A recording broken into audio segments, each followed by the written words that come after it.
дългогодишен терапевт в лазерно-естетичен център Тифани.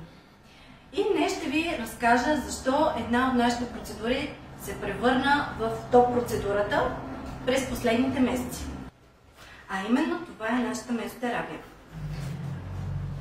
Тя е подходяща за всеки тип кожа, както при по-възрастни, така и при по-млади, тъй като може да действа за помагане на лифтиране, повдигане на кожата, също така при по-младите като превенция.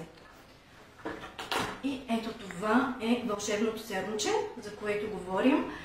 То се инжектира и въвежда с нанософт игличка, която представлява много мъничка и тъничка игла, с помощта на която въвеждаме коктейла в кожата.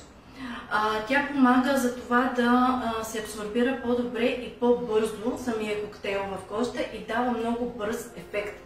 Ефектът идва до 24 часа след процедурата. Умножаването на фибропластите е до 135%, което това е много.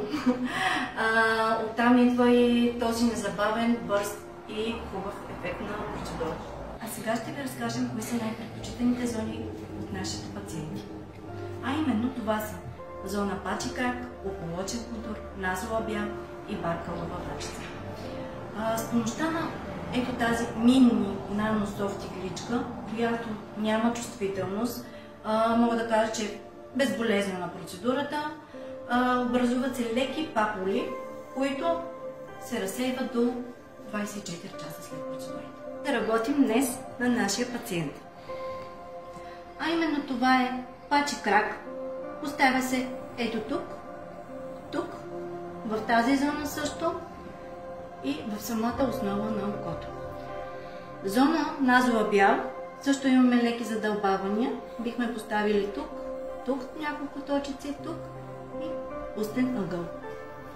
След процедурата се образуват леки папулчета, които се разсейват до 72 часа. А сега да поговорим за възстановяване. Възстановяване след процедурата почти няма. Възстановява се кожата до 72 часа. Образуват се леки папулчета, които се разсейват. Те действат всъщност като резервоар на серума. Процедурата може да се прави целогодишно. Това е много добре, защото понеже лятото настъпва и кожата се дехидратира.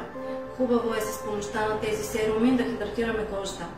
Ако проявявате интерес, може да заповядате да направим безплатен анализ на лицето и да определим коя е най-подходяща процедура за вас.